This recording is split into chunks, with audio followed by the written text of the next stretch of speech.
It's my pleasure as Dean here at the Divinity School to welcome all of you here to this colloquy this afternoon, to which I think a lot of us have been looking forward to for several weeks. I would simply note in welcoming you that a large part of the mission of this school is to educate leaders in the critical questions of our time, those relating obviously in the first instance to religion.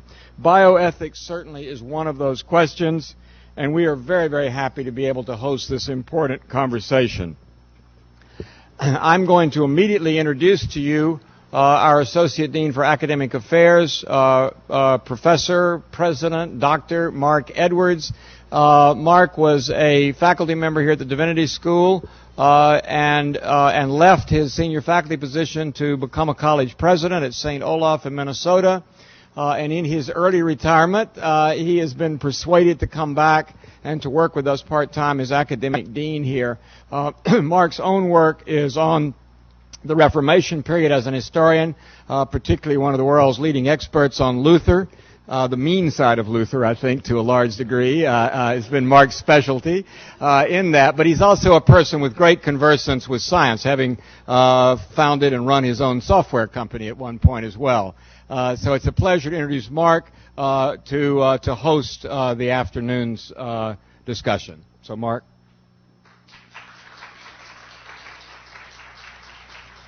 Thank you, Bill. Today's symposium is particularly appropriate at a world-class research university that includes a divinity school, and a divinity school that, in Dean Graham's words, aspires to be a world leader in educating scholars and leaders to attend to the religious dimensions of life, human life and experience in a religiously plural and conflicted world. The religious traditions of the world have centuries of experience in employing sophisticated and nuanced practical reasoning in conflicted ethical and moral matters. From where to draw the ethical and moral lines in medical treatment to its analogs in other applied fields such as law, politics, and economics. Practical or case-based reasoning, what Aristotle calls phronesis, seeks to provide answers to concrete, situated, and often conflicted questions. And we have a conflicted question today. What is the morally or ethically appropriate thing for a particular person, or a particular institution, or a particular society to do in a particular time and in a particular concrete circumstances? And when does the appropriately right thing to do change, and why? Case-based moral reasoning is found within various Christian traditions and is also embodied in the Jewish responsa and the Muslim fatwas, or legal opinions, among others. These different traditions have in common the challenge of applying general ethical and moral principles to concrete particulars. They require the careful drawing of distinctions, the balancing of potentially conflicting values, the careful use of analogy, extensive use of presumptions and rules of thumb, and frequently, maybe in conflicted questions, almost always, they yield only more or less probable answers rather than anything that resembles the right or correct answer. The symposium today aims to surface some of the considerations that need to go into making ethical decisions about embryonic stem cell research. Two of our presenters, David Scadden and Larry Goldstein, aim to help us to better understand the science of embryonic stem cell research, including its potential implications and maybe alternatives. No case-based ethical analysis is possible without a firm grasp of the science. Two of our presenters, Hille Haker and Ruth Purtilo, will help us to better understand some of the ethical considerations that might guide such practical reasoning. Finally, we were hoping that David Gollaher would be able to round out the presentations with a survey of how the particulars of science and the considerations of ethical and moral analysis interact with political and economical considerations when you have a divided society and potential great economic gains or losses. Fortunately, Larry Goldstein has agreed to take over David's role, and I deeply appreciate that. since otherwise I might have had to present his remarks, and I think he had only an outline. Yeah. Of course, anyone who has followed the public discussion or debate, let's say, about embryonic stem cell research will rightly observe that much of the debate features really dueling absolutes rather than closely argued case-based reasoning. One side claims passionately that human life starts at conception, so that any use of embryos is the taking of human life and immoral. Another party counters with equal passion that the pursuit of scientific knowledge should be in no way encumbered, especially when embryonic stem cell research promises relief for deadly and debilitating diseases such as Alzheimer's or diabetes. How do we respond? The case-based reasoner may wish to put to the question a view of human life and conception that arose before the discovery of the human ovum in 1827, or the role of the ovum and spermatozoa in the generation of human beings discovered in 1875, or the scientific realization in 1923 that fecundation was possible only for a fraction of the menstrual cycle, and recently a number of other discoveries. Maybe we'd need to rethink positions in the light of scientific findings. But turning the other direction, the case-based reasoner might wish to ask the champions of unfettered science where they would then ever draw the line. And would they be willing to put curbs on some research that a significant fraction of the population finds morally objectionable if, say, other sources of stem cells, such as bone marrow, might serve biomedical research, perhaps not as well, but maybe nearly as well? And with such questions, we begin to engage the complexities of moral and ethical reasoning regarding biomedical science. Capsule biographies of our panelists have been distributed, so I won't bother to rehearse again what you can more easily read. We are honored to begin our presentation with Dr. David Scadden. As you can see in the capsule biography, Dr. Scadden is the co-director of the Harvard Stem Cell Institute. His participation in this Divinity School symposium illustrates how the issues of the 21st century call more than ever for Harvard's 9 schools to cooperate with each other in advancing morally and scientifically responsible knowledge and practice. Following Dr. Scadden's opening remarks, we'll turn to our panelists, beginning with Dr. Goldstein, who is going to, or Goldstein? Do I have?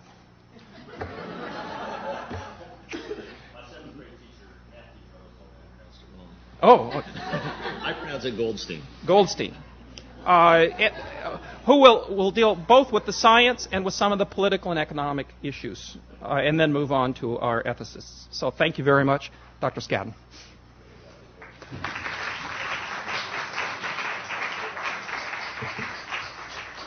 Thank you very much, Mark. I'm hoping this is going to work for me. I have to say, I knew this would be an extraordinarily educational event for me, and to just know that there was a word, phronesis, has already indicated that this will be a spectacular day. I really appreciate the opportunity to let you folks know about some of the things that we're trying to do within the context of this larger institute. It's been a process of assembling people from various constituencies within the university that we hope ultimately will create a very rich dialogue that will help guide the debate and the ultimate development of stem cell science. Now, we've really tried to begin this process as somewhat on an organic model, and that is that we had a number of scientists who were working on the problem of stem cells and understanding the different stem cells that came from either the adult organism or from the embryo, who realized that they were meeting each other mostly at national meetings and had very little opportunity for local dialogue. And so because of this groundswell of interest and the recognized opportunity for the use of these cells, we thought it was imperative that we have some structure within Harvard. And as the discussion increased in scope, it became clear that we needed to engage not just those who could understand some of the scientific elements, the medical elements, but also help foster the debate in terms of its ethical dimensions, its policy side, and even its implications for commerce. And what better place to do that than Harvard? So we recognize that the federal government has been somewhat understandably reluctant to fully engage in this process. And in the absence of that, there will not be an absence of activity. And so the question was, how can institutions take the lead in the absence, in the area where there is this vacuum of engagement from the government? And so we think that this is imperative that Harvard take this initiative. We're very proud of the fact that the institution has on many levels, virtually all of the deans, and we appreciate engagement from each of the schools in this activity. So we hope that we will be able to fully represent and do Harvard proud in being able to create something that is unique in its contribution to this area. Now, the original concept of this is really a very simple one, and it is basically driven by the idea that the opportunities in stem cell science are potentially ones that are applicable very readily to clinical therapies. And that is our mission, to be able to understand the way that cells work in fundamental ways, but to apply that in very practical terms to individuals, and in that way make a difference for human health. So the goal of this is not to create a research institute, but to create an institute that comes up with new therapies and that has very pragmatic outcomes. The emphasis for this became apparent not just because of the opportunities in science, but also because of the changing demographic in our society and the critical medical needs that exist. So we know that as our population ages, there is an increasing incidence of chronic degenerative diseases. These are the diseases that, for the most part, we have only limited therapies, and those therapies are in general, very inadequate. We also know that while we've learned an enormous amount about the genome, and we've learned about different microbes, that most of these diseases are not diseases of single genetic abnormalities or of single microbes, but they are often diseases of single types of cells. And so the opportunity then to use a cell as a therapeutic tool was something that seemed fairly compelling for a lot of these degenerative diseases. Now, how to go about this is basically dependent on understanding the stem cell. And the area that I'm particularly interested in is the adult stem cell. The person that is the other co-director of this institute is Dr. Douglas Melton, who is a world authority on the embryonic stem cell. But all stem cells share certain features, and that is they are capable of making more of themselves. And so the regenerative capacity of these cells is enormous. They are the cells that allow us to sustain the rebuilding of our tissues throughout what we hope is a century or more of life.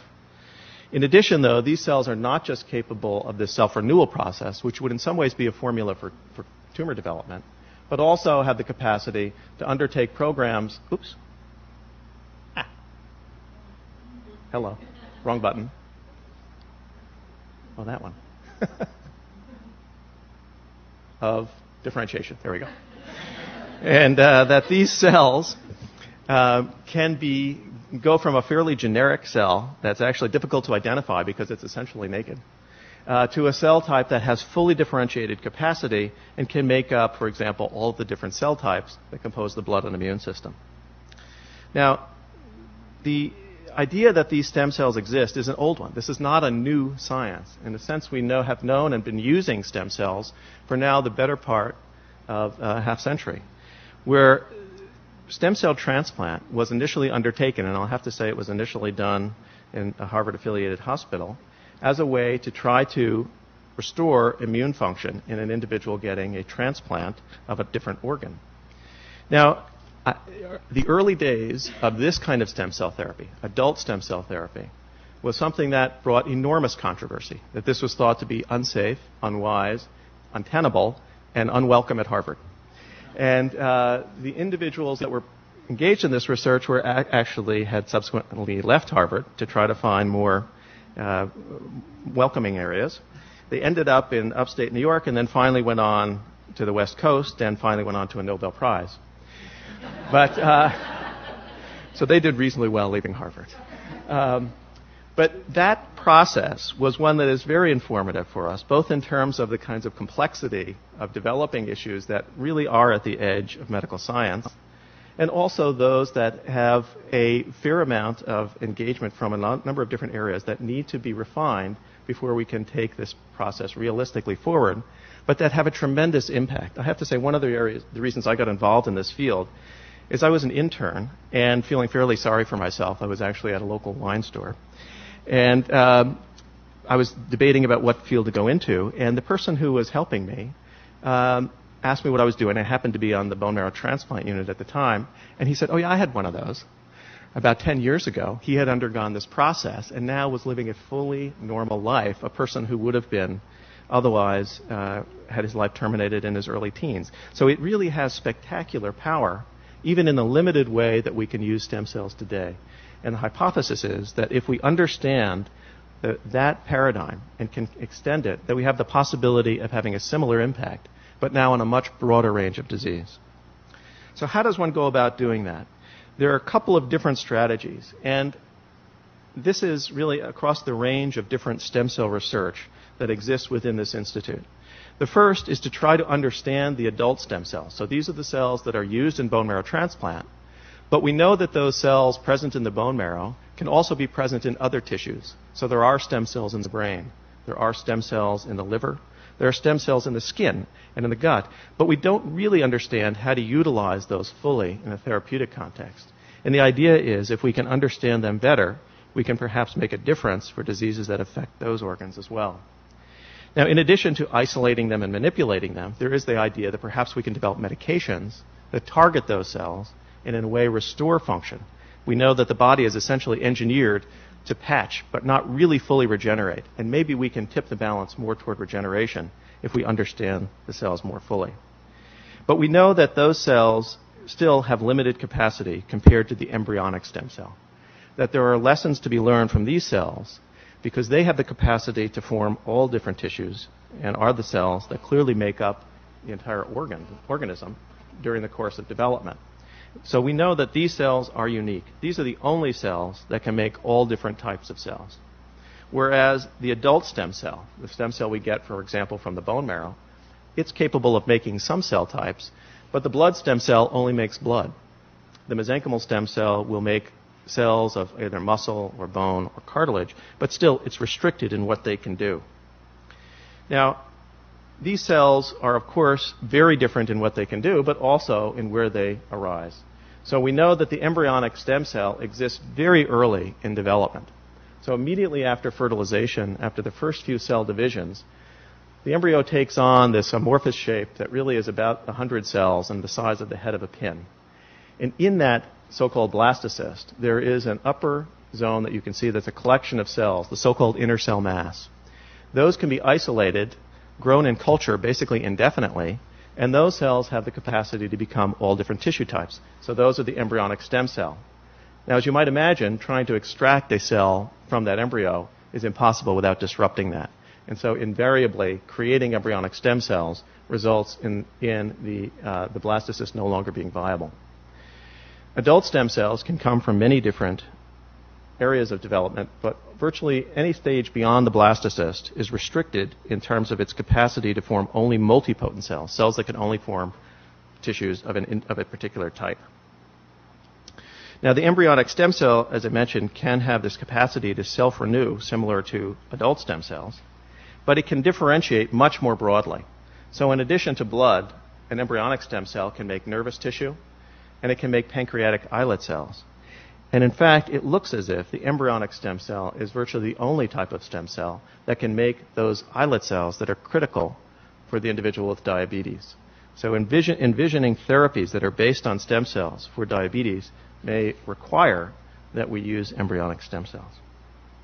Now, the embryonic stem cell has capacities that are somewhat difficult to control. There's lots of mystery, and you'll hear more about this from Dr. Goldstein, who will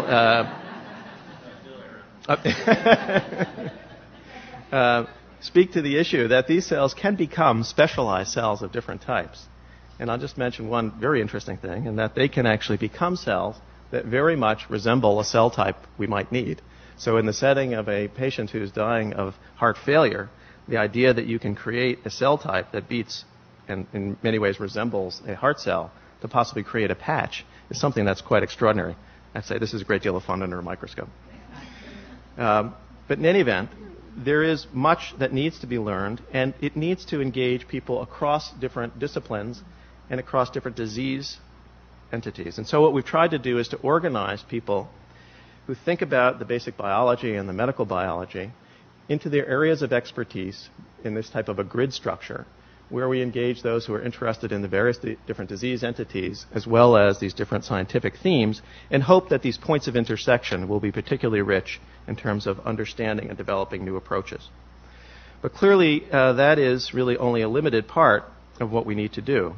And that involves only a limited capacity within the Harvard system. But we have a much broader opportunity to contribute to the overall discussion and guidance of how this therapy can be able to be shaped into something that can be done in the most responsible manner for our society. And so we think it is absolutely critical to engage the other schools, including the Divinity School, in the process of forming this institute. And I'll say that, again, because we've been focused really on just getting things off the ground, we focus mostly on the blue institutions, but you in the red institution have a critical component to add, and we hope to more fully engage as this emerges.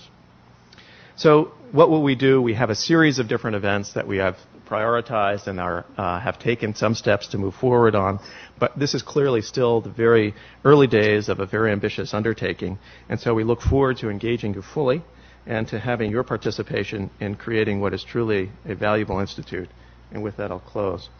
So I just wanted to mention one other thing which came up at an Institute of Medicine discussion the other day when the issue was raised about, as we move forward and think about the real heavy lifting of when does life begin, the comment came up that, of course, it's when the kids go to college and the dog dies. So,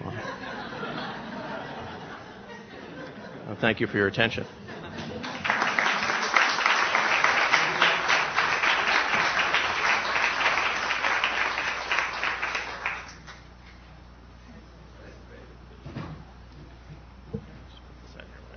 Make sure I don't trip over these wires here. Yeah, We're sorry. really going to have trouble. So I want to thank you for inviting me to speak to you today and participate in this panel. I think I want to join with David in emphasizing how important it is for the disparate elements of Harvard, even though I'm no longer one of them, to collaborate and cooperate on this set of issues. You know, I was a faculty member in the biolabs next door. You want me to stand over here? Yeah. Is that better? Yeah. You happy now? Okay, good. Well, I would not. Yeah. I was a faculty member in the biolabs for almost 10 years, and the closest I never actually came into this building, I have to say. The closest I came to the building was parking my car in front of it and playing basketball with some Harvard Divinity students. So I think there's really been progress here, and I'm glad to see that. I want to start with a couple of disclaimers. So first, like all scientists, I'm actually quite opinionated, and I'm going to confess that before I start. I do have a view of the relative merits of some of the different scientific goals and objectives, and I will do my best to be objective about that and try to label my opinion as such. Now, in talking about the science, I will delve somewhat deeper into some of the scientific issues than David did, and I'm glad that he's given us a very good introduction to start there. But some of this will sound familiar. The second disclaimer I want to give you is that I am not going to talk about issues of morals or ethics or ethical reasoning. I will talk about science and then to a certain extent law. But in leaving out that discussion of morals and ethics, as a scientist, I'm somewhat sensitive about this because I am on occasion accused of not having any morals or ethics. And that's actually not true.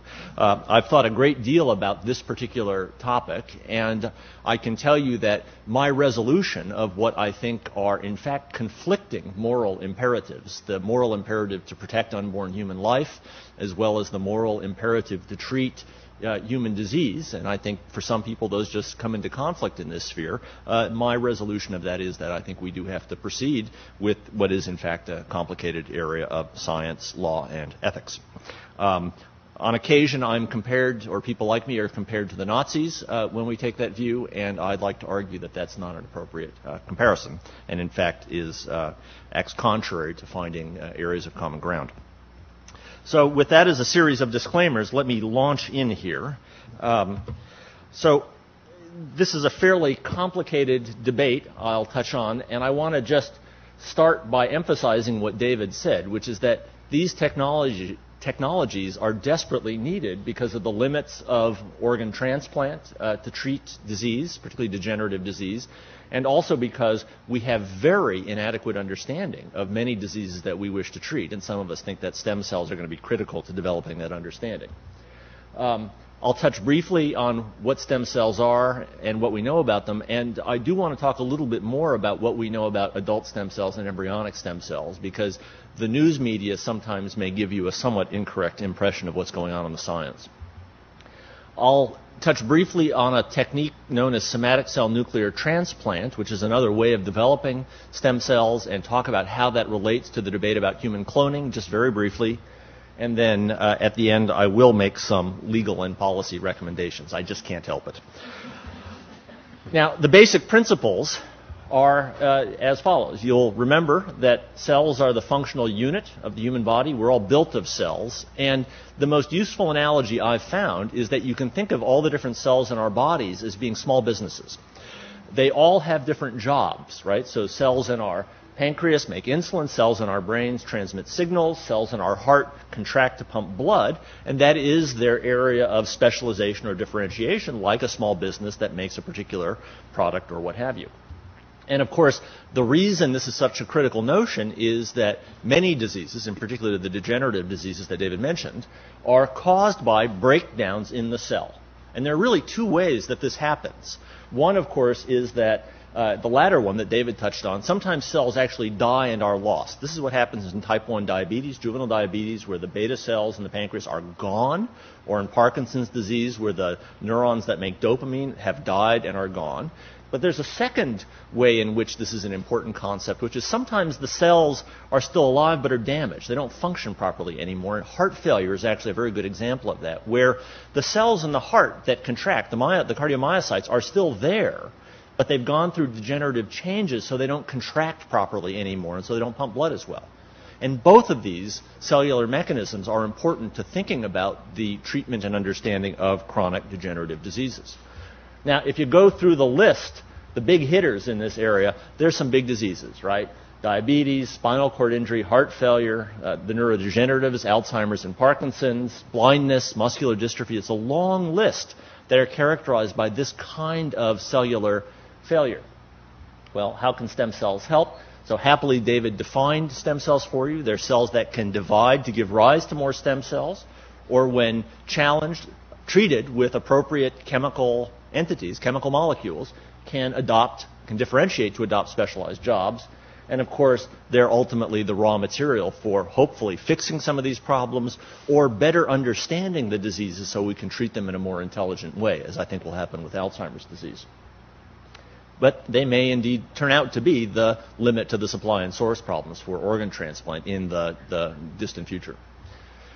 So what diseases could they help? Well, it's the same list of diseases I just drew, actually. I think many of us believe that we'll make an impact there, and perhaps important in the context of an international organization like Harvard and the Harvard Divinity School, and I will touch on the issue of social justice here. If you ask, can this research help with the global burden of disease? I think the answer is actually yes. If you look at the World Health Organization website and a number of reports from the World Health Organization, does somebody have a pointer around here? I forgot to pick one up. Well, all right. If you look at the diseases and conditions that are predicted to be major burdens of disability in 2020, what you see is that the yellow button, great, thank you, that the top, of course, is heart disease, but out of the top 10, I'd argue that at least half, perhaps more depending on who you talk to, are conditions that will have international repercussions if we can learn to address them more fully. And you'll see that I included war and road and traffic accidents on here, which are really going to be major sources of disability in the coming years, unfortunately. But of course, many of the injuries that people sustain are in fact injuries that I think we will better be able to treat with these diseases. In particular, spinal cord injury is on that list. So, where do stem cells come from? You've just received an introduction to that, and so I'll just skip through here quickly. I just want to make 2 points about this that David didn't already hit. One is I want to talk about the difference between a totipotent cell, which is what that zygote at the moment of fertilization between sperm and egg is. And just to help you think about it, when we talk about totipotency, that's an awful word. Potent comes from the same root as potential, ability, and toti from the same root as total, all abilities. totipotent cells, the zygote can make every single cell type in the adult, the embryo, the fetus, what have you. The cells from the blastocyst, the embryonic stem cells from the blastocyst, those cells are only pluripotent, it turns out. Potent, potential, plural, right? Same root as plural, many abilities. But they cannot make all of the cell types of the fetus, particularly the placenta and some of the supporting cells. And so that's why they are not totipotent. And then, of course, there is this ongoing scientific debate about these cells from adults. So let's look at these a little more carefully. So where do embryonic stem cells come from? Remind you that it is possible to take sperm and eggs in the laboratory, generate a zygote, and then to generate a blastocyst in a culture dish in the laboratory. That blastocyst can, if people so choose, be implanted in a woman's uterus, at which point it will fuse with the uterine wall and begin the development of a pregnancy and then ultimately a fetus and an adult. But you'll remember that that blastocyst, if it is not implanted, can be frozen, stored, and is often discarded. And of course, that is then in humans, and obviously mice who are somewhat less willing donors, I guess, can be used to extract these cultured pluripotent stem cell lines that many of us find important. So what do we know about these cells? Well, I can't emphasize this enough. When we talk about the pluripotency of these cells, this is based on 20 years of data. It's a very strong finding with animal versions of these cells, mouse versions in particular. In fact, it is a virtually daily operation in my lab and others to demonstrate that in the mouse, these cells can contribute to every single adult organ and tissue and are capable of doing that if they've been grown right. In humans, that's not as well documented because some of the methods you use to demonstrate that in the mouse are not ethically acceptable in the human, happily. But most of the initial data suggest that they have equivalent properties. The second thing is they can have good growth properties. If you want to do something that involves therapy or development, you've got to be able to grow the cells in quantities that are sufficient to actually treat somebody. Believe it or not, we are big organisms compared to most organisms. And, you think about a mouse, it's pretty small. Humans require large amounts of cells for treatment in many cases. There's a lot of promising proof of principle research, in particular some that David mentioned for spinal cord injury, diabetes, Parkinson's, and others. And more importantly, as a result of these first three bits of information, we have a fairly solid theoretical and experimental foundation to induce the development of specialized cell types for cell therapy and transplant therapy, as well as, in my view, to use these cell types for the acceleration of conventional therapeutic development by the development of drugs, which is something that our research and economic and biotechnology industries are pretty good at. What are potentially valuable uses? Well, one, of course, is the cell replacement therapy strategy. A second that's a little less obvious, but actually extremely important in my view as someone who works on Alzheimer's disease, is that these cells may enable us to test hypotheses of disease based on studying animal models. And a very specific example of this is that mice don't really develop Alzheimer's disease. They develop a syndrome when they've been manipulated appropriately that looks sort of like Alzheimer's disease and recapitulates some aspects of human Alzheimer's disease. But they don't regenerate all aspects. And of course, if what you want to do is to treat the disease, you want to treat it in people, not in mice. All right? And the translation from animal models of disease to humans really requires the use of human cells. It's a truism that we all say that we've cured cancer in the mouse 1,000 times. Right? You've all heard this. This is true. And the fact is that's really not our primary interest or goal. And these cells, I think, are going to be critical to that therapeutic translation from animal models of disease, as well as the development of cell types that actually have Alzheimer's disease in a dish that enable us to do drug development and testing. So what do we know about stem cells from adults? Well, quite a lot, actually. So first of all, and I really want to underscore this, stem cells from adults, particularly from bone marrow, as you just heard, are enormously useful. They are curative for some diseases.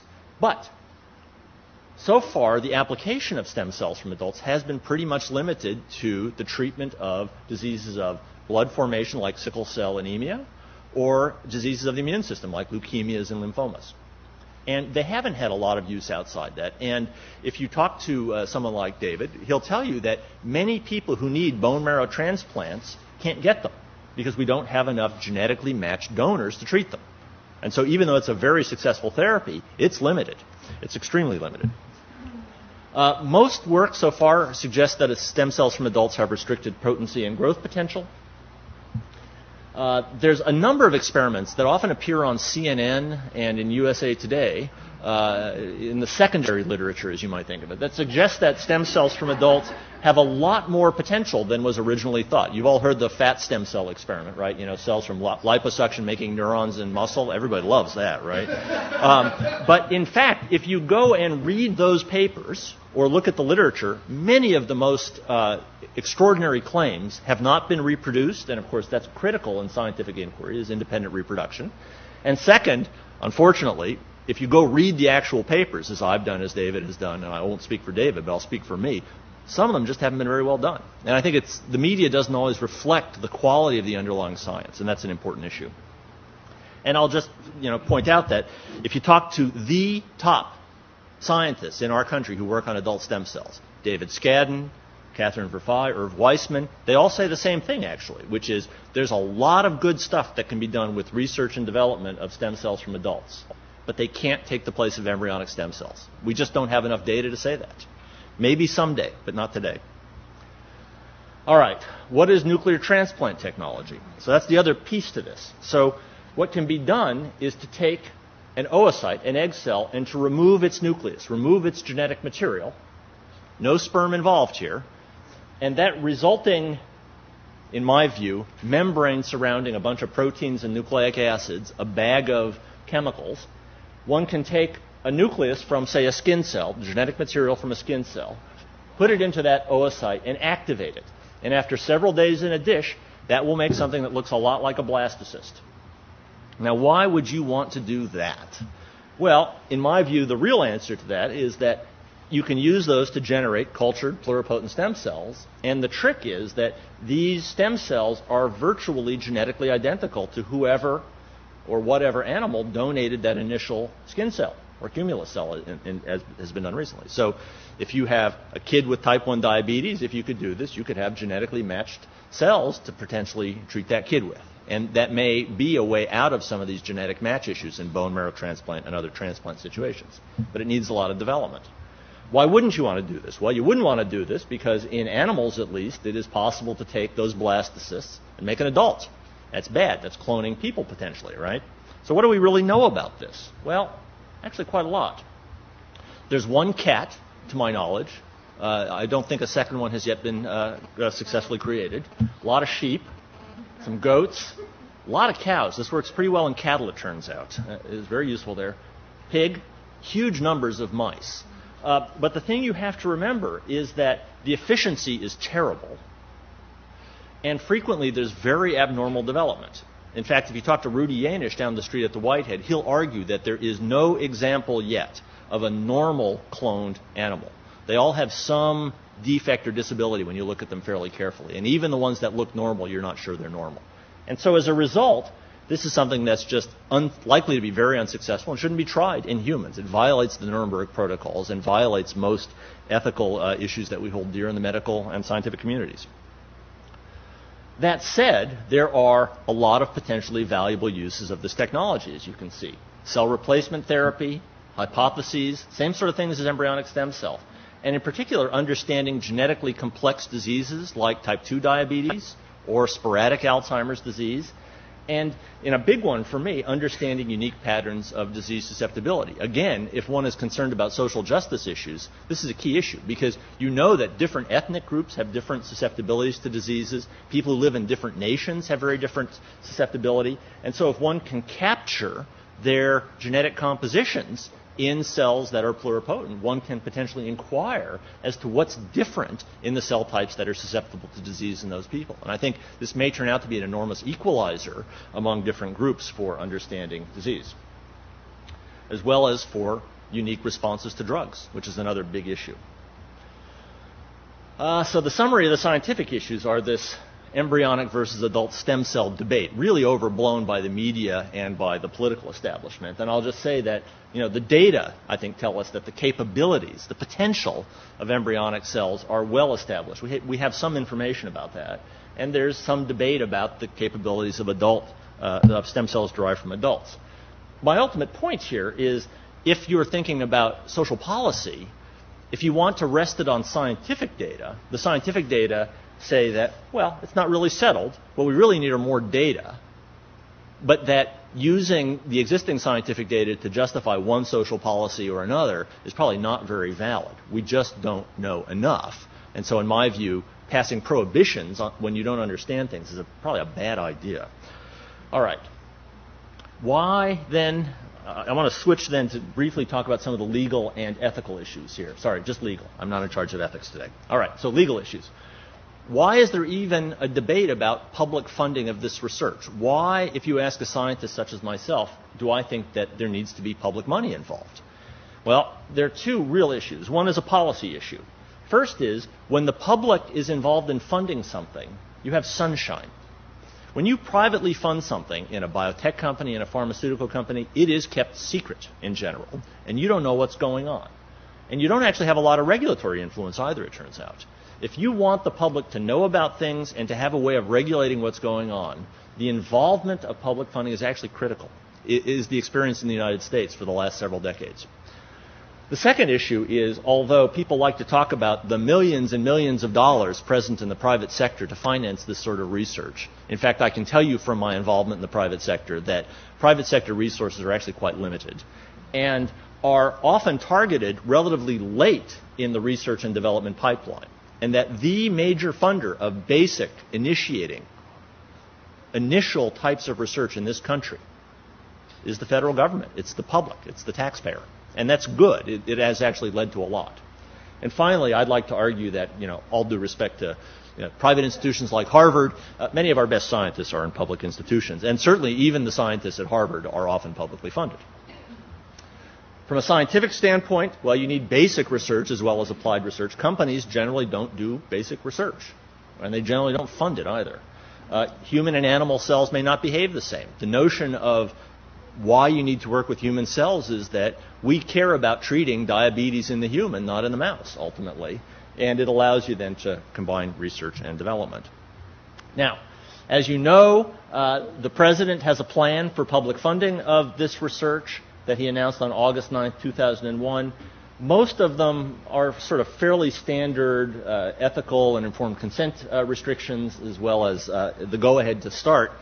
The problematic restriction, in my view, has been that the federal government will only fund work with stem cell lines that were generated prior to August 9, 2001. But not on August 10th, not on August 11th, not on August 12th, and certainly not this year, which is when Doug Melton's lines were generated. So one may not use federal funds to work with those cell lines, even if they turn out to be good, which I think they will. So evaluating the plan, well, the good is that publicly funded research has started. There were a bunch of questions. I keep this up here because I've used this slide for years, actually. Are all the lines of sufficient quality, the President's lines, to support rigorous research? Maybe. Are they all practically available? The answer to that one's no, it turns out. It started at about 60 or 70. It's down to about 19. Are there enough lines to support therapeutic application? Absolutely not.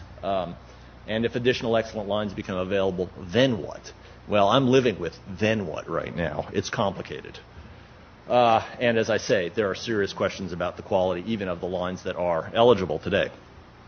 But don't let me just dwell on the negative here. There's a positive here. I mean, there is good research that will come from following this plan. I think it's just going to be more limited than I'd like to see. What are the legal issues then? Well, let's remember the legal precedents, for better or for worse. You may not like them, but this is what they are. Abortion in the United States, elective abortion, is legal. The second is that it is legal to federally fund research using fetal tissue that has come from elective abortions. This is often not appreciated. If one's thinking about precedent, we have a real conundrum here because you can't use federal funding to do unlimited research with cells derived from embryos.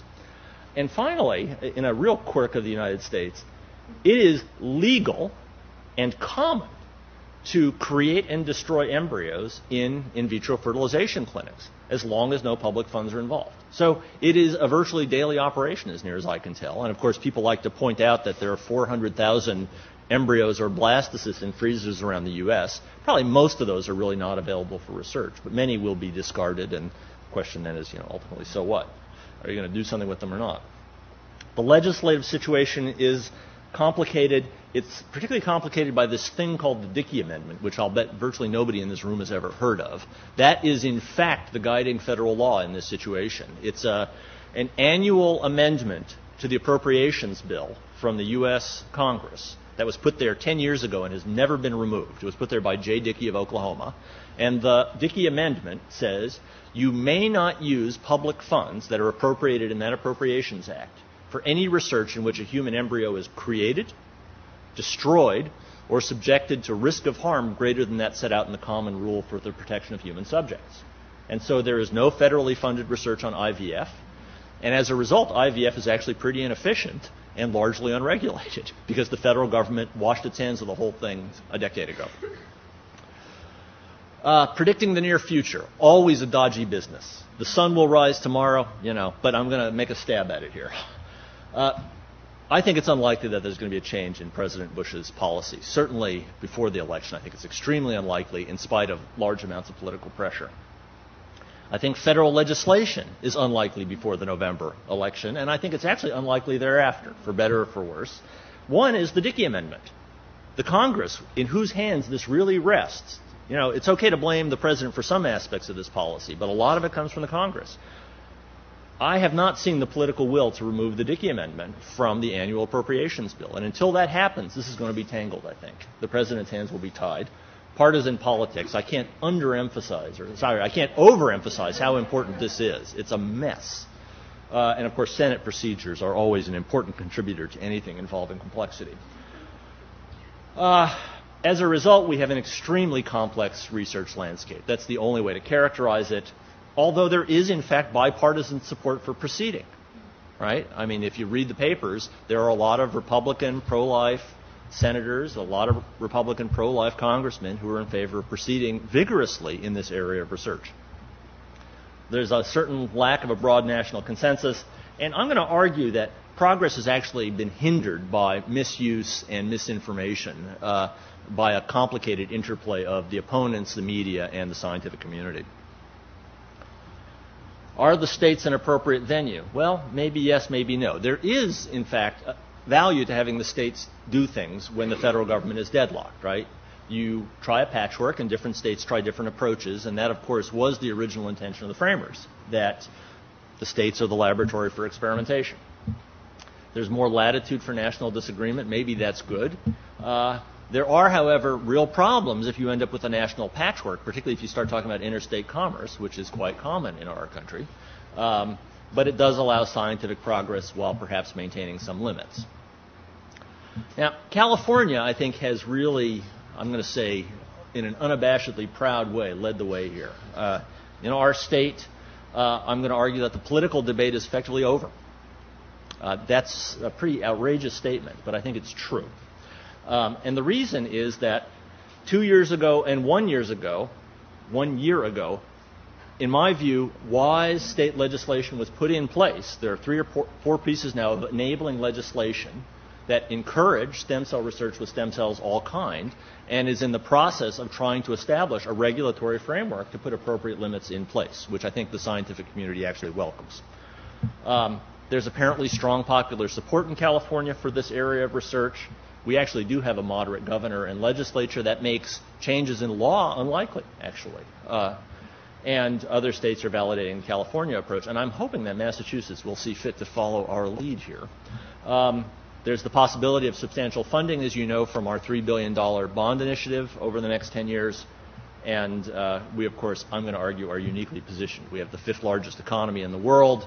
We have an enormous biotech and pharmaceutical industry and some significant research horsepower. So the final issue, my last slide, don't die yet, is, the question ultimately comes down to where do you draw the line, right? This is what the symposium was introduced by Mark Edwards with, is the scientific community willing to accept limits? What are they? What might they look like? And I think a start can be discussed. So in the U.S. House, Dave Weldon, and in the U.S. Senate, Sam Brownback, have right here for SCNT, and in fact drawing the line right here for any research with human embryonic stem cells. I'm going to argue that that's unwise and probably unworkable viewed in the international framework. California has drawn the line here. It allows stem cell research of all types, including by SCNT.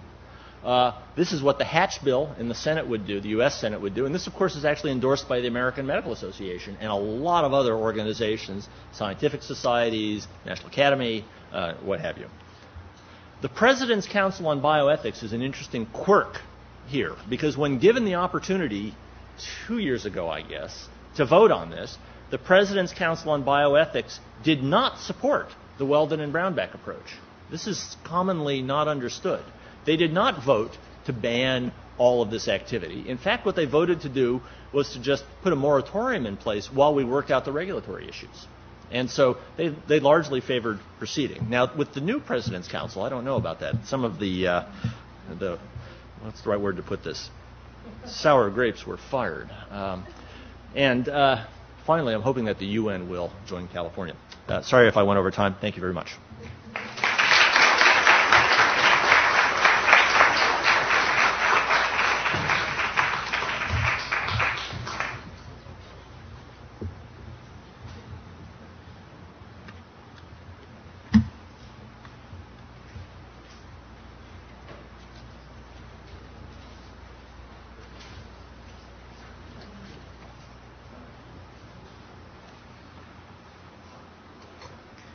In order to be able to discuss all these different matters, we decided to restrict ourselves to about 10 minutes in these following comments.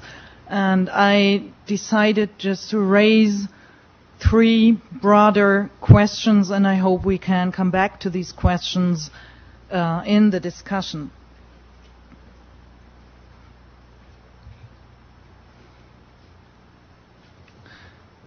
The first question I think we have to at least raise and hopefully in the end come up with solutions for is the question, how can the international community deal with the conflation of basic research and applied research in the field of embryonic stem cell research?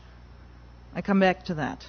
The second question is, how can societies deal with the separation of embryo research from reproduction and infertility treatment? And the third question is, how can international bodies solve the dilemma of the commodification of the human body and or human beings?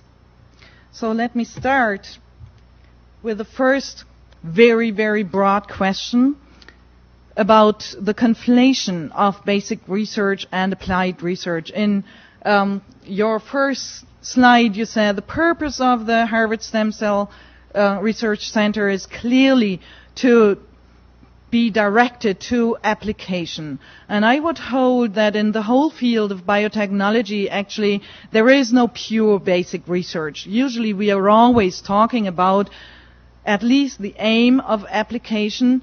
And on the other hand, in the embryonic stem cell research, let's say, rhetorics, many people have claimed that, first of all, we only want to gain more knowledge on the level of basic research, and the application or applied research will be a second step. I would argue that this is not possible, and so I'm quite in consensus with what you said. But if that is true, we are faced, and this is why I gave you this little scheme there, then we have to at least reflect upon 2 different ethical methodologies. The one ethical methodology applies to theoretical or basic research, and the second ethical methodology applies to applied research. Whereas basic research is concerned with gaining more knowledge in the general field of embryology or knowledge of the human development, in the part of applied research, embryonic stem cells, as we have heard, is actually aimed at treating diseases like Alzheimer's disease or Parkinson or diabetes. Here, embryos are taken as a source for the development of medication and or tissues for diseases. Looking at the regulation or the frameworks for the two different dimensions or parts of research, we have, again, very generally said, we have a political regulation of all research, all basic research, asking the question whether the benefits of the theoretical knowledge would outweigh the possible harm for individuals and society. And as in other areas, this of course applies also to embryonic stem cell research with reference to gaining theoretical knowledge or embryology. Regulation within research is also taking place generally and also here. This is a sort of a technology assessment, the self-regulation of the scientific community by reviewing the articles and the publications, and especially true in the private research centers, the evaluation of the economic prognoses. All these different aspects or criteria go into the judgment or the evaluation of basic research. And this is, I mean, there are certain ethical frameworks or frameworks of technology assessments that are worked on within the sciences, and it is not only an outside regulation here. This is the one methodology, and we are using that in ethical evaluations. However, if we speak more about applied research, we take a slightly different perspective, because we start actually with a clinical setting, or we start from the perspective of the patients or the disease. And here, the analysis or the evaluation is, again, it's changing a bit. We actually would look and will have to look at the status quo of research and clinical approaches to diseases like Parkinson, Alzheimer, or diabetes with respect to diagnosis, to treatment, and to the overall care situation. So you can see this is not a research-oriented perspective in the first place, but it is oriented to actually improving the situation of the patients. And applied research is situated in this overall goal. The second question would then be to provide a plan for, I called it urgent actions, which are the most urgent strategies or the most urgent actions that have to be implemented in the fields, and this will already differ depending on whether we talk about Parkinson patients or on Alzheimer patients. And this step also asks for long-term strategies to improve the patient's suffering and the caretaker's life. So only in this part, talking about the long-term strategies, embryonic stem cell research actually comes into place, whereas the adult stem cell research is already part of the urgent actions. As we have seen, it is already applied. There are already treatments using adult stem cells in, for example, leukemia, cancer, some kinds of cancer diseases.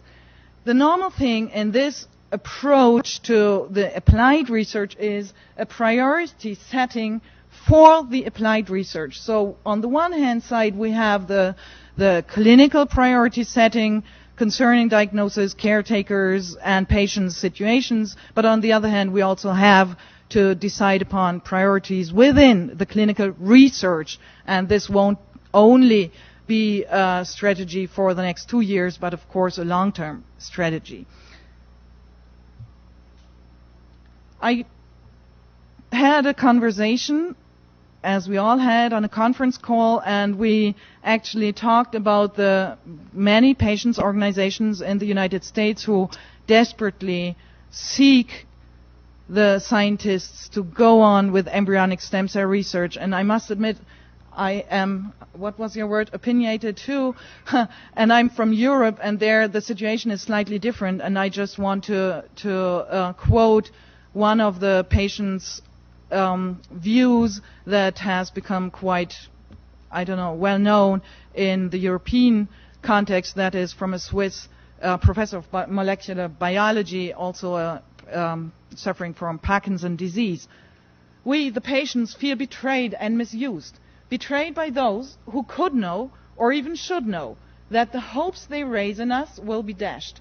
Misused because we are used to overcome the opposition against stem cell research.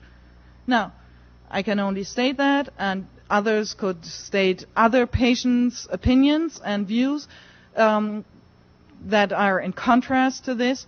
All I'm saying is, and this is why I included it in my presentation, if we start from the clinical situation, opinions like these have to be included also in the ethical evaluation. And I'm not saying that this is the true patient opinion. I'm not saying that, for example, Nancy Reagan's opinion is the true opinion, but an ethical evaluation that ignores the urge of the patients and doesn't listen to them will not really do the job as best as it could be done. And I suppose it will start by the present situation and not by future prognoses.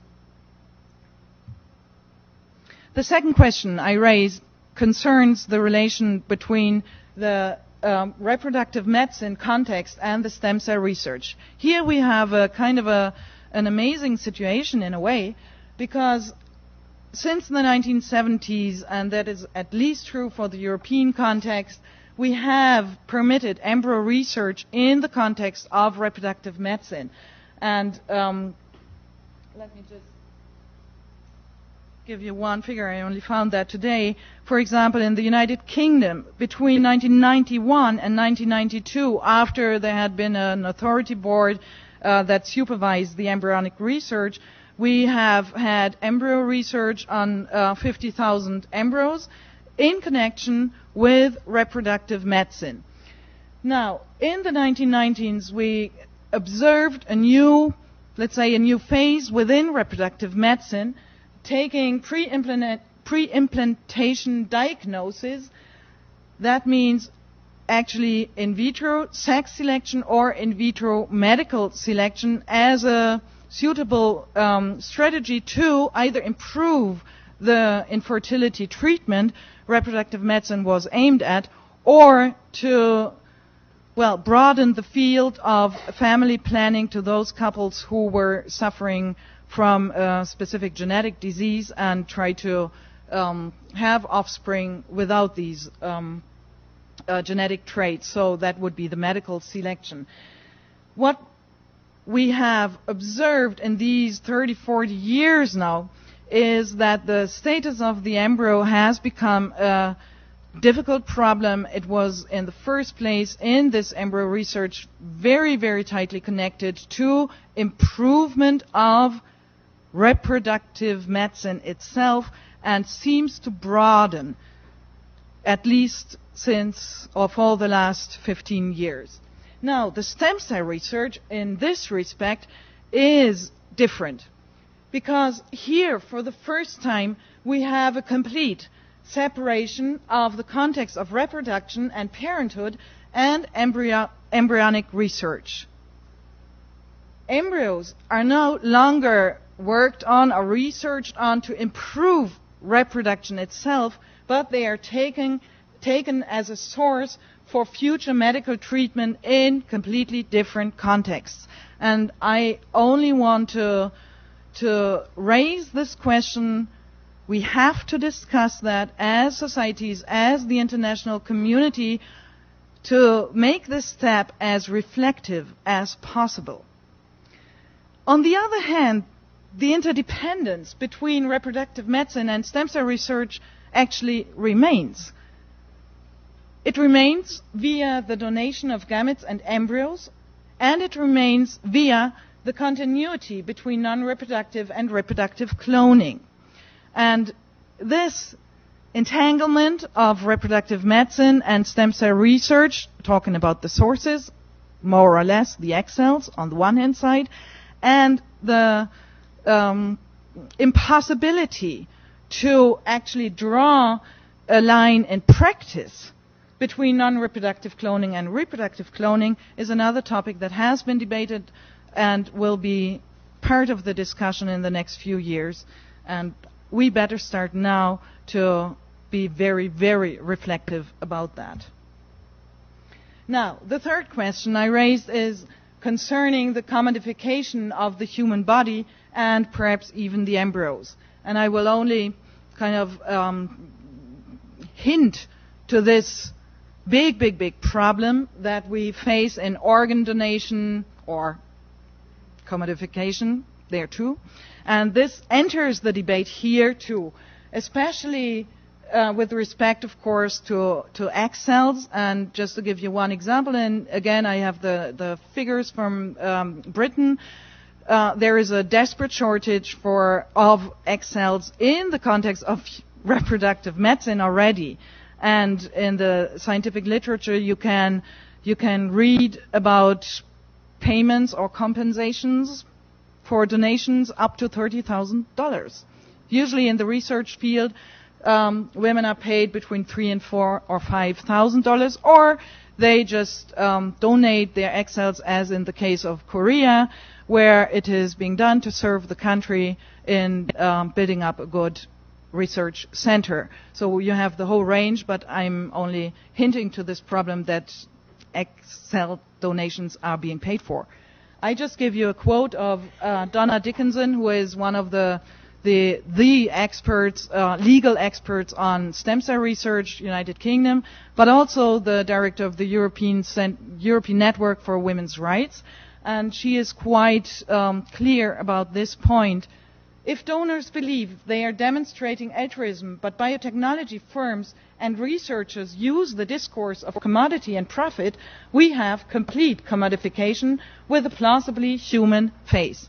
Now, again, I'm not saying this is the only true statement. I'm only pointing to the problem that we have a dilemma that we face here. Either shift to the side of altruism donation and letting companies use it for commercial purposes afterwards, or commercialize it right from the beginning. And I'm not so sure whether we have a good answer yet to this problem.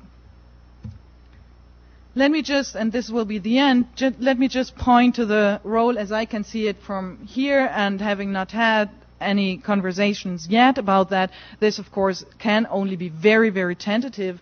But what is the specificity of Harvard University right now? It can set the priorities independent from public funding and within legal constraints.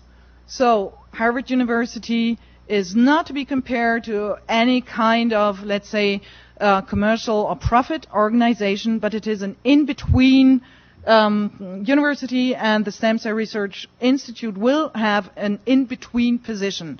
And this I want to stress really, because I believe there are certain advantages coming out of this in-between or middle position between just public funded research and just private profit-oriented research here. So there should be, and I suppose you have started with that already, there should be a very, very good and very strong scientific self-regulation concerning assessment, as I said before, and evaluation of embryonic stem cell research, adult stem cell research, and the priorities in the clinical context of care of patients. And again, I would say I'm quite in consensus with the slides I saw in your presentation here. But let me just give you one little example that concerns me right now. 2 weeks ago, in the German newspapers' headlines, there was this news that a Lübeck researcher had actually developed adult stem cells from pancreas cells, I don't know, and and everyone was very excited, and the German public and German politicians said, okay, then in this case we don't need embryonic research anymore. I'm not interested in that. This will be part of the technology assessment and the scientific self-regulation. What concerned me and what troubled me in the articles was that this researcher said, well, I had the results already 1.5 years ago, but first I wanted to apply for a patent. And this really concerns me. If there has to be a tight assessment especially in the comparison between adult stem cell research and embryonic stem cell research, we have to make sure that the results of any kind of research enter the public debate as soon as possible. And I'm not so sure whether the international bodies are prepared right now for this serious, scientific, sound assessment. The ethical part of the stem cell ethics at Harvard University would have to address at least the priorities, as I mentioned, the justice questions, and the restriction of commercial use directed to the dilemma I was talking about, and a reflection upon stem cell banks. You might know or not know, I don't know, that in May the British government just established the first embryonic stem cell bank, and this will kind of be a marker or a milestone in the development of stem cell banks in other countries too. There will be gender-related questions concerning the egg cell donation and commodification, and also there will be questions of class and race concerning the establishment of stem cell banks and concerning the global health care. I would love to speak a bit about that, but I think Ruth will deal with a few questions from this last slide, and I really, really would like to continue this little start of the discussion. Thank you.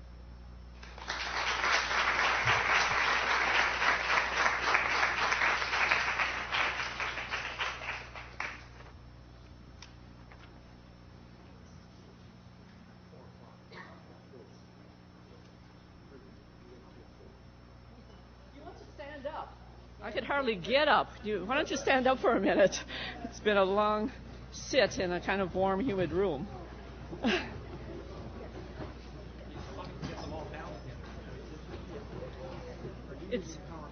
No, I won't. And I'm not going to use PowerPoint. My comments are kind of few, so maybe the panel can come back down and we can be prepared for whatever is left for discussion. I'd like to go forward now. Yeah. I'd like to move us along.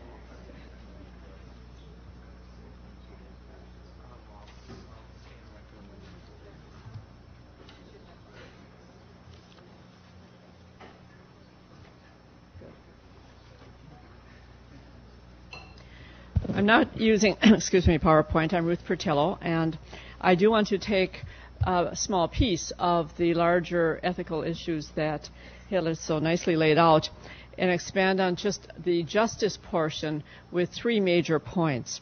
I want to do that because it is a continuation of sustained research that I've done since the time that I was here. I see two of my professors here who listened to me for many hours, Preston Williams and Ralph Potter, many hours of talking about justice, health care, and the permanent patient. And the permanent patient was one who was not going to die and not going to get well. And those are the progressive, debilitating conditions that has become one of the focuses of stem cell research. It was also justice concerns that drove my own interest in those days, coming out of a clinical experience myself with such patients over the years. So as you can imagine, there's both promise and concern about some of the issues that are being raised by stem cell research. I, too, my motivation for being a part of it was that because I was one of those breed of medical ethicists that came out of the Harvard Interfaculty Program in Medical Ethics, that the relationship of research and clinical application became the focus of where the real energy is. In fact, I was reading in a press release from the Harvard Center for Stem Cell and Regenerative Medicine, quotes, "While research is at the core of the center, implementation into the human setting is the essential success. The experimental challenges in this area of biomedicine will require an investment in solution-enhancing technologies. The overarching goal of the center is target cells to correct organ failure," as you stressed. And so that one can cast the ethical questions the quandary is really back in Ethics 101, two major sets of issues. One, what then are the morally justifiable means by which such solution-enhancing technologies are sought, and also to what ends might they be morally put? The questions of means has focused, of course, primarily on the religious, social, and ethical implications of the state of the art today, which proposes that the technically superior source of stem cells is the human embryo, the blastocyst as we saw in the human embryo. And so justifiably, the society continues to be embroiled in a debate about the moral standing of the human embryo. At the same time, I chose to take a piece of that concern that does focus more specifically on where my own research has been over the years, that of a sustained concern about how research and clinical treatment and the society which meets it and supports it deals with some questions of justice.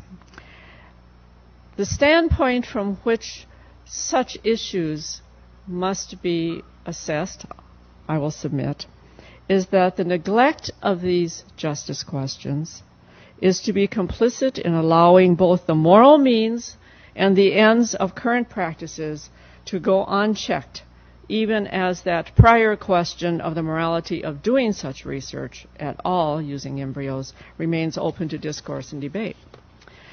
So I have time to name three issues. I won't argue them. Maybe there will be a time when we can do that. If not here, this, of course, is an ongoing conversation. We're just a little snippet in it, and we're hoping to stimulate further conversation as a Divinity School community. First of all, there's justice and research priorities, justice and research processes, and justice and research products.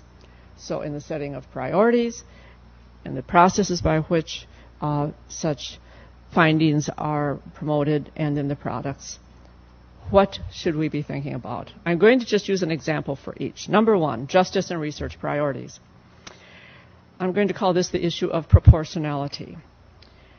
The proposal. Every major medical scientific breakthrough carries the potential side effect that a disproportionate amount of funds and other resources, human capital, will be directed to that effort at the undue cost of compromising other legitimate competing values and needs. Now, over the years, I've become more persuaded by the global burden of disease concerns, by some of the concerns Hille rose. This is not a U.S. issue as much as it's easy to cast it as a U.S. issue at some points. This is a global issue. Stem cell research is a global issue. To cast it in any other context is to reduce it in a way that will necessarily lead to unnecessary costs on the backs of people who already are carrying the major global burden of disease. Many of you in this room, as I, have witnessed the war on cancer, the search for the AIDS virus, the development of the solid organ transplantation technologies, and the mapping, most recently, of the human genome, for just a few examples. Each has been at risk of becoming a boutique for the developed, economically developed world to live yet longer, better, higher quality lives on the backs of the great majority of the population of the world. The legitimate excitement and publicity about these important areas of research surged, each one seen to carry with the promise a seed for creating a monopoly on our moral attention and on our medical research pocketbooks.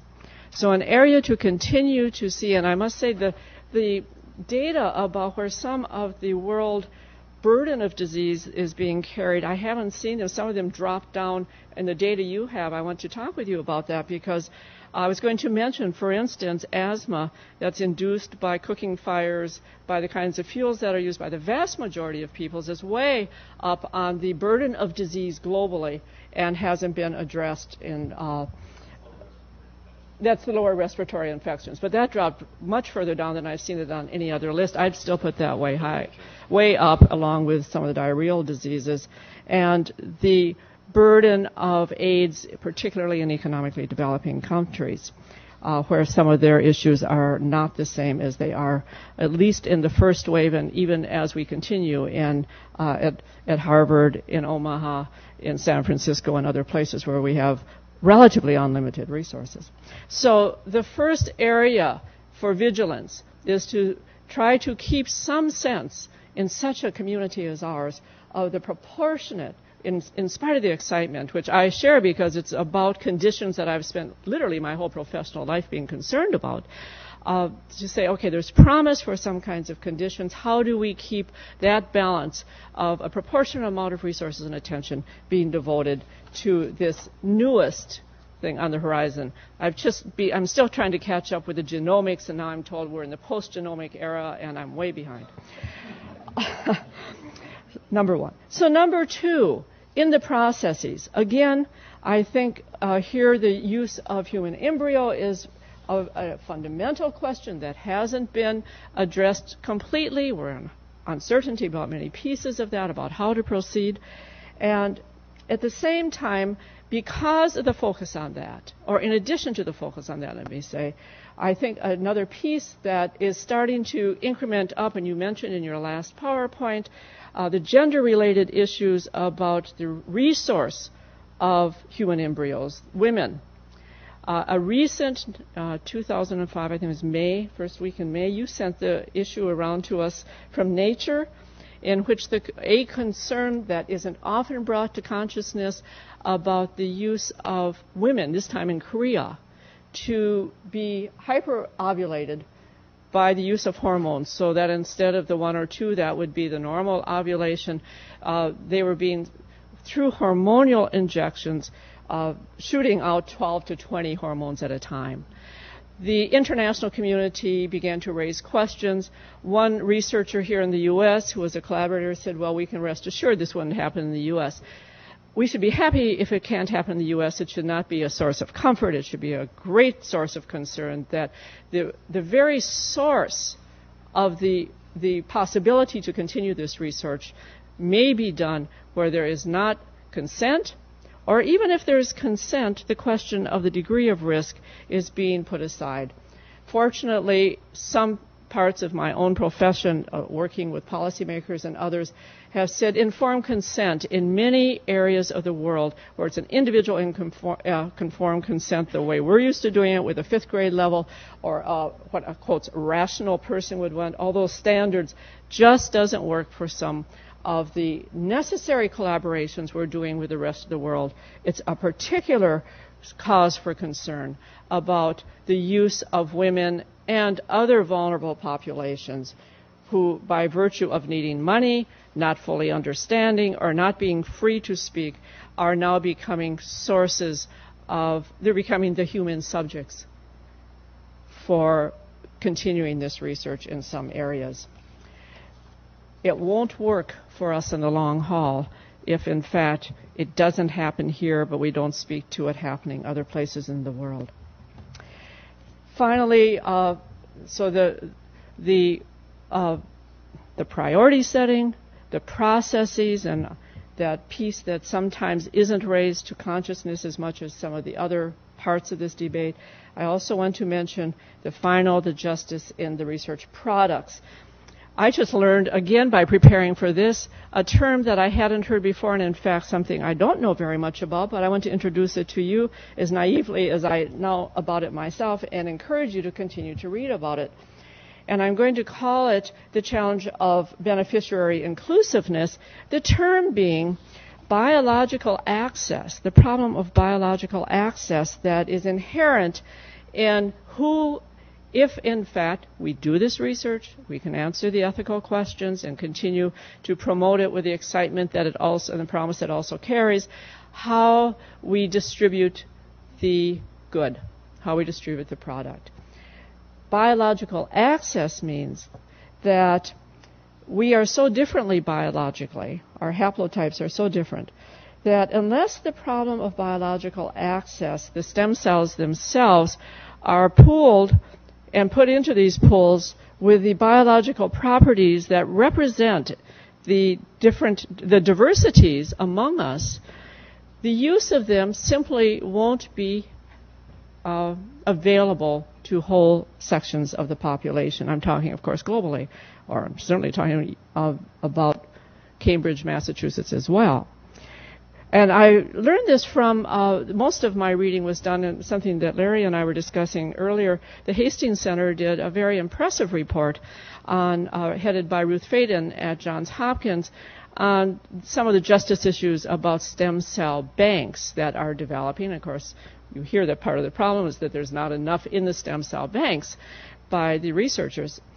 How do we now, if we have a way to develop stem cell banks, improve that piece of it, will it in fact cause the, quotes, problem of biological access, unquotes, so that they will be, once the stem cell pool is made, they will be less accessible to some potential recipients than to others. I will quote from the report, unless the problem of biological access is carefully addressed, an American stem cell bank will end up benefiting primarily white Americans to the relative exclusion of the rest of the population. We must therefore ask which of all possible ways to structure an American stem cell bank is the most just. Some groups of people may be systematically disadvantaged if their ancestral or ethnic group is not well represented in a biological material that initially is used to derive stem cells. They go into much more of the biology and science of it than I can address here. We need, several days of this symposium to draw on some of our scientists to help us understand this better. So with that, I will stop, asking you to bear in mind three areas that sometimes don't come to the surface. First of all, just that what I call the macro allocation within healthcare of priority setting, even in the face of very exciting opportunities. Number two, and in the face of some that have been around for a long time that aren't so exciting. Secondly, that the process itself has to be looked at very carefully in every aspect of who the donor is, whether it be the embryo itself, whether it be the women who can produce oocytes or can produce eggs from which blastocysts can be shaped. And to those who may in the end be recipients of the technology. So I too am excited about I loved the term, what was the term? It wasn't just technologies. It was the best term I've heard in a long time. Now I've already forgotten it. Solution-enhancing technologies. As we move towards solution-enhancing technologies, the ethical solutions have to ride as a partner with all of these other pieces that we've been hearing about today.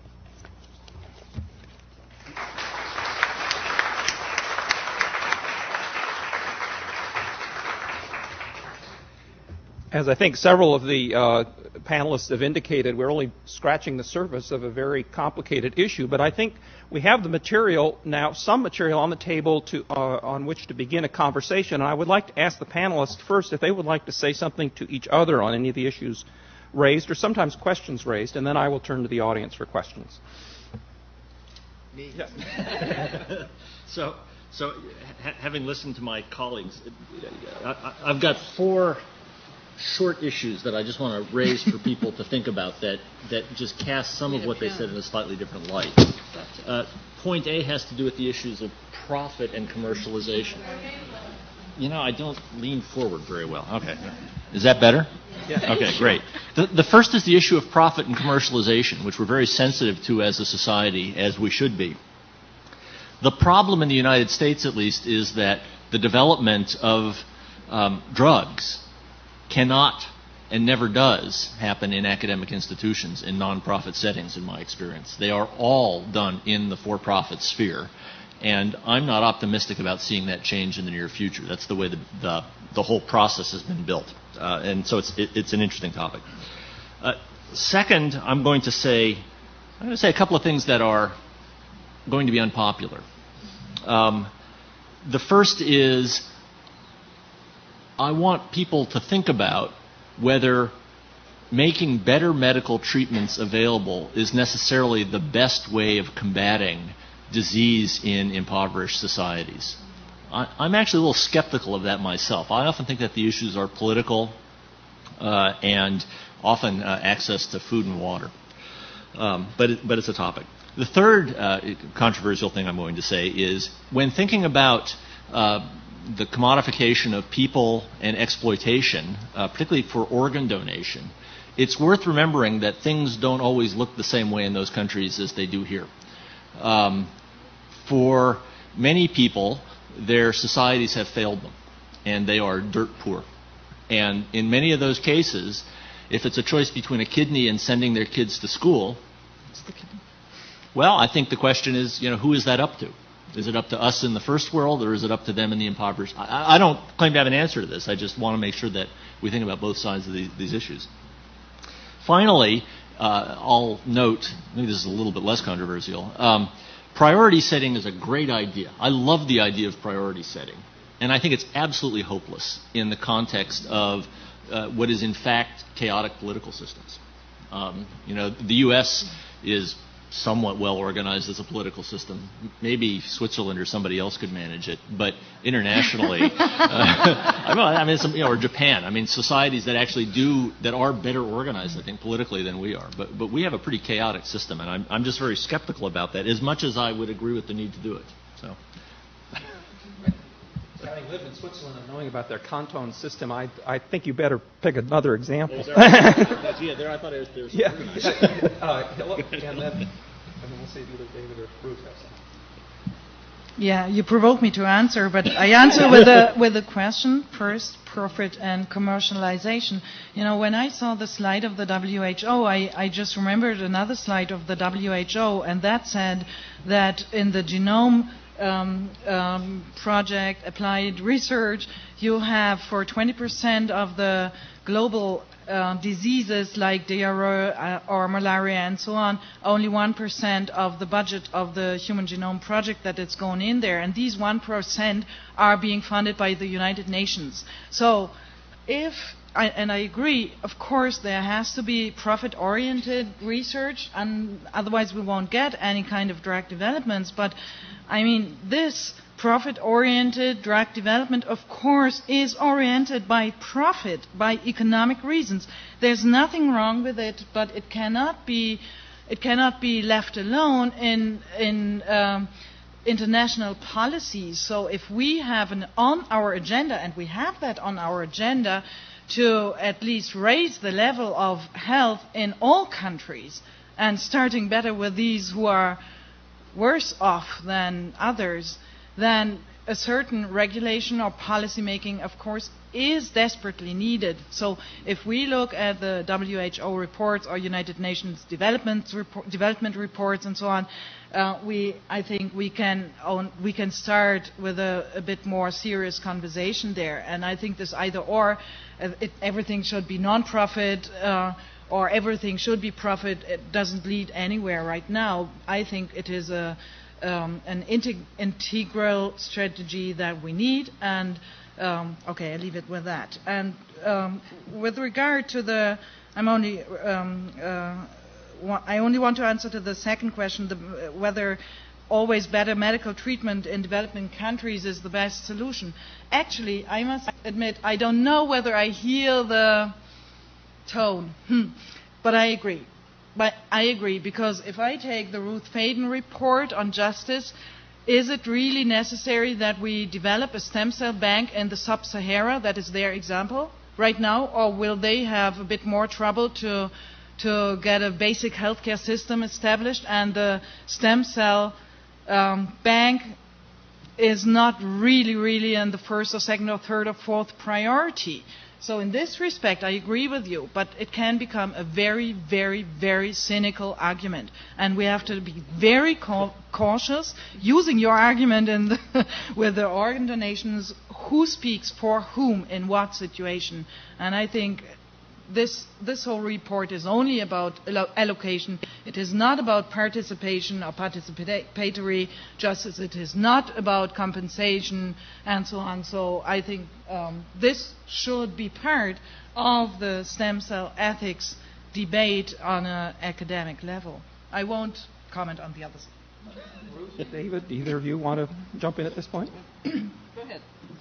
Well, I'll just make two comments from personal experience, speaking to these issues. One is that I actually have some experience with AIDS research and had been involved in early elements of the epidemic here and some of the research that was conducted here that resulted in some therapies that became available. And in an effort to try to participate in internationalization of those therapies, had some on-the-ground experience in South Africa.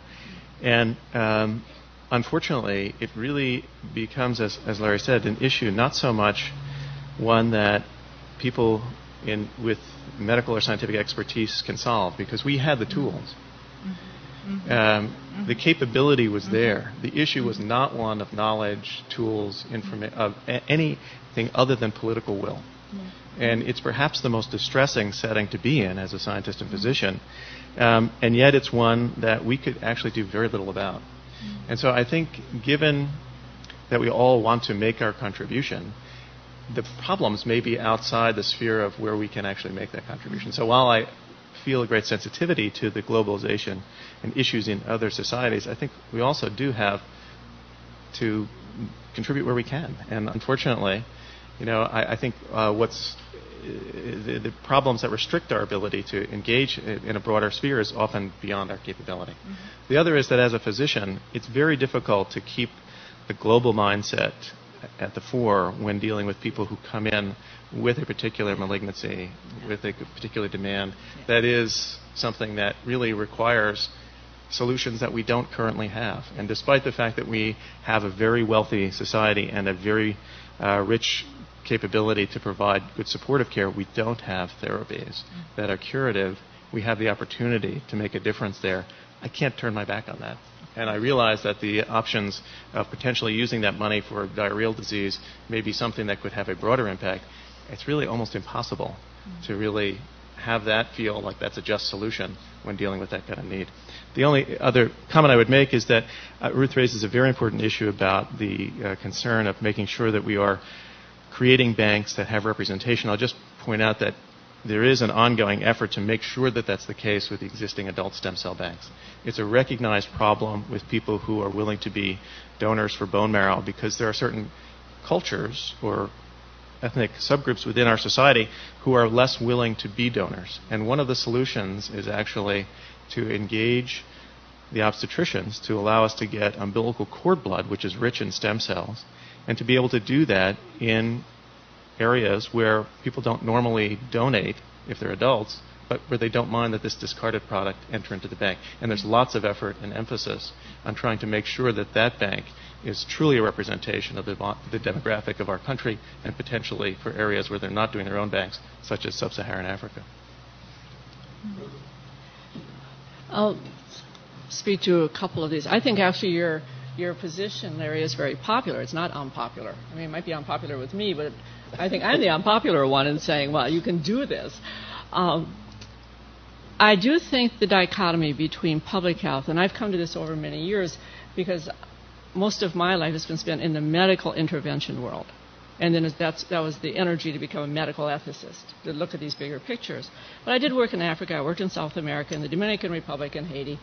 And we're now at a point where there are a lot of very good physicians and nurses and others who say, this is nonsense. Of course you need clean water, and of course you need fresh air, and you need to have sanitation. But it's not where you stop, it's where you start. And if you need to give preferential option to persons who don't even have that, yeah, you do that. But that doesn't make them flourish. It gives them clean water, period. And then they're just at the starting point. So that's where the high priority should be. You don't stop, because I know from my own work that there are people who have Alzheimer's disease or something similar who are in Swaziland. I know there are people with AIDS who are suffering just like the ones at Mass General when I worked there, and they suffer just as much, but they don't have the basics. And your profession, the physicians, at least some of the internists who might be the soft guys, are on the front line of saying that's a false dichotomy between public health and medical care. It's just not there. And so to give priority at a different starting place doesn't mean the job is done. I think that's the strongest I feel about. I think you have a very popular point of view that we have to do it because the starting place is different. I think we've got to do something about the starting place. Yeah, so actually, I didn't raise that because I think that we should ignore the problems. I just think that it's an important aspect to the issue. And if you're asking where should the investment in medical research go in the United States, for example, which is where an awful lot of it worldwide is done with U.S.-supported taxpayer funds, I think there's a good question to be answered. I'm not sure I know what the answer is that if there's going to be a national investment in some aspect of international health, how much of that should be on, basically politics, somehow evading the local political systems, which I think are the impediments to many of these problems, versus, spending a substantial amount of investment in the United States in research into leishmania, say, or malaria. Although actually there's quite a bit of research in malaria. And I don't know that I have a good answer to the problem. But if it's a choice, as it shouldn't be, but let's suppose that as a nation, what I think is likely is that there's some limited attention span of the American public for things that happen outside their borders and how much they're willing to spend on it. And if it's a choice between clean water, food, cleaning up the blood supply, what I think are actually more basic aspects of public health, as you put it, versus, an aggressive research program into the diseases that afflict the third world now, I think that the priorities may be backward. Because if you solve the initial problems, you may not need to be doing vigorous research into diarrheal diseases because you'll have solved the issue by promoting public health. And you could be, it's a moving target. In some ways, would be something to keep in mind. That's actually why the World Health Organization data are interesting, because that chart that I showed was a comparison of the disability burden in 1990 versus the projected disability burden based on current trends in 2020.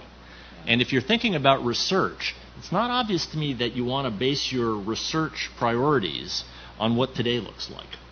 I think that you actually want to do some projection. My fervent hope, believe me, I don't mean to underestimate how important these things are, but my fervent hope is that if there can be some political and economic solutions to the problem of the third world, for better or for worse, they're going to have diseases of the first and second world. And, I think in some ways the goal ought to be to kill, have these people suffer from the things we suffer from because they're diseases of a wealthy lifestyle, and that's, whether that's achievable or not, I don't have a clue. The other thing I want to mention is Hille raised a very good point about the genome projects, which are sort of an interesting thing to think about. So far the genome projects haven't led to much in the way of breakthroughs in disease treatment yet. They will over time. Whether the right way to deal with the diseases of the international community is by investing an enormous amount of the genome project in such things or not is actually very unclear to me. It's often used as an example where people will say that, well, only 1% went into sequencing leishmania, malaria, things like this. I'm not sure that that's the rate limiting thing for some of these problems. And the enormous impact in the long run, I think, of having done, the human, which I think is probably a more important piece to that, may turn out to be the more beneficial. But, it's all about projection. It's very hard to know what the world is going to look like tomorrow, even though we try. Other comments among the panelists? I'll turn to the audience. All right, questions. Now, would you please, there are microphones that will be brought around because we are recording this. Connie. My name is Connie Williams. The question I would like to put to the panel is a reverse of a question that you have set up, and that is how helpful and useful to this debate, both from the medical and the ethical perspective, might it be if we thought a bit more about the third world diseases and conditions that are in this country that we're not addressing. It gets to the issue of political will. And I think we have crises in many parts of this country where people do not have clean water. where they don't have basic medical services, and we have more and more information about the widening gap in all sorts of ways. And those run along race and class lines. And I think, it's one, we've got to have the global perspective, but I wonder if you could say something about that in terms of our resources here and how we deal with that here, and might that help us to deal with those issues better somewhere else? May I start? Yeah, go ahead. I think my position again would be it cannot be an either or. If you take the situation, for example, of Parkinson patients or Alzheimer patients in the United States of America, and you know that you have 44 or whatever million people not covered by any healthcare insurance, I can only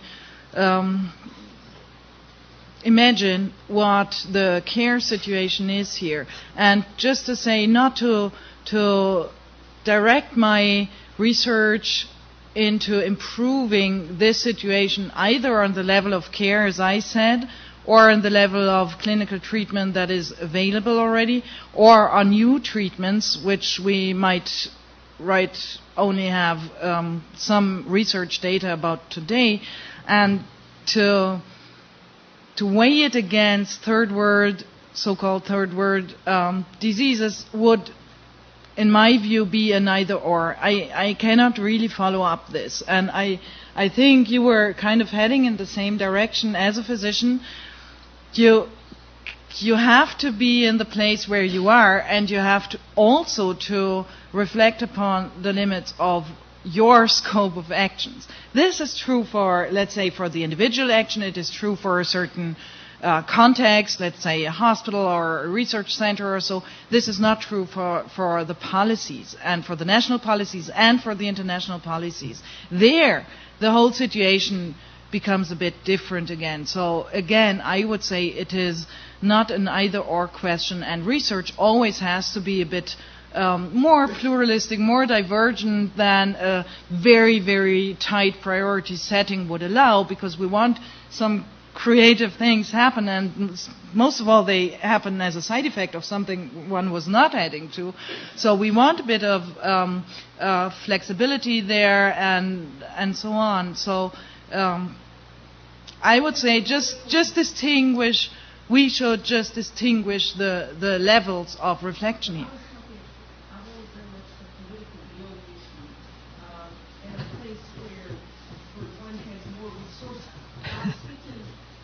Not so much the either or, because I would agree with that also, but I was trying to raise up the issue of political will when we talk about it in relationship to a global and much broader context, when in fact we have incredible shortcomings here in terms of how we move and think about and address the political will, particularly when it gets to the people who have no health insurance and all the rest. That was okay. Well, probably both of us. Yeah, probably both of us. We're not wallflowers, as you noticed. So I completely agree with what you just said, that in some ways dealing with our own underserved populations is and should be a much higher national priority than it is. And whether that's something, again, that's dealt with in the research community. I mean, in some ways, for example, diseases of underserved populations have enormous attention in the research community. Type 2 diabetes among them, which is just, epidemic in American Indian populations, Hispanic populations, and other traditionally underserved populations. And I think we actually do a reasonable job with the diseases. We don't do a very good job with health insurance, food. These are issues of national and political will. And, how to solve that, I don't know. And I will also just point out that people in general, in my experience, are really bad at assessing probabilities and assessing risk, and therefore, wisely allocating resources. Everybody knows it's much more dangerous to drive your car than it is to do almost everything else that is, generally regarded as risky behavior. But that doesn't change us. When we think about allocating national resources, one anthrax outbreak that killed 4 people, 5 people. It's a tiny, probably provoked millions and billions of dollars of effort at a time when, I think we probably do underfund research into heart disease or underfund research into Alzheimer's disease and other things. The number I heard recently was, on Mother's Day, we spent $10 billion on flowers or $4 billion on flowers. So, as a nation, I think we just don't do that very well. And then we get cranky when the scientists don't seem to do it very well either, or when the scientists' priorities don't agree with the national priorities. But I'd like to respond. Yes. Yeah, I'm back here now. I'd like to respond a little, turn the kaleidoscope a little bit, maybe complement that response. I think one of the real values of paying attention is to, and one of the vehicles for paying attention to what you're talking about, is to show that within the United States there are demographics of populations that are very geographically located, that can be identified, that are exactly the same as some of the poorest nations in the world. Mm-hmm. And Paul Farmer here in Partners in Health has one lecture in which he just does an overlay. This is East Los Angeles, and this is a certain section of Haiti. This is South Miami, and this is Guatemala. You take the mountain region. And says, it's us. Because it increases our imagination that it's not them and us, it's us. And so I think that's one way to begin to break down, to increase our imagination that it's about us, because we are very insular in the U.S. We have a lot, and we want to keep it. And I think you're absolutely right. The imagination is not great about what's going to happen somewhere else. Imagination is not great for what happens to poor people in this country. I mean, the biggest cause for shame is to be poor. They're not going to speak for themselves, say, I'm poor, help me. Or I can help you, better yet. I can help you understand what the world is really like, which they can, of course. So I think that's one of the values, just increasing our own moral imagination, to say, well, it's not them, it's all of us. I also was at the Carter Center recently, who are doing some wonderful things, some initiatives, and one person there said that the way to decrease the incidence of cholera, this is again about imagination, in Great Britain, is to treat cholera in Bangladesh, just because of the flow of people. Maybe that's something George can tell us about. I mean, the flow of people creates a different demographic than we think about. So treating, instead of vaccinating in Bangladesh or in England, or treating in England, just do it at the source, which would then increase the healthfulness there as well. If I can just comment on this issue again of the sphere in which you operate. In terms of the political will for addressing issues in subpopulations within the United States, in terms of the research enterprise, there is actually a formal mechanism that is required for every research grant that goes through the NIH, in which you have to state very specifically what populations you are serving, and if you don't address the question of underserved populations, you will be stopped from doing the research. So there is actually a very formal political imposition on the usual strategy of research that is something that is dealt with in a very real way. I also just want to point out one other thing, Larry. You mentioned about underserved populations, and I think mothers probably are in the underserved population category. We've now reached the end of the time we allotted for this. Obviously, we've just begun. I want to thank the panelists.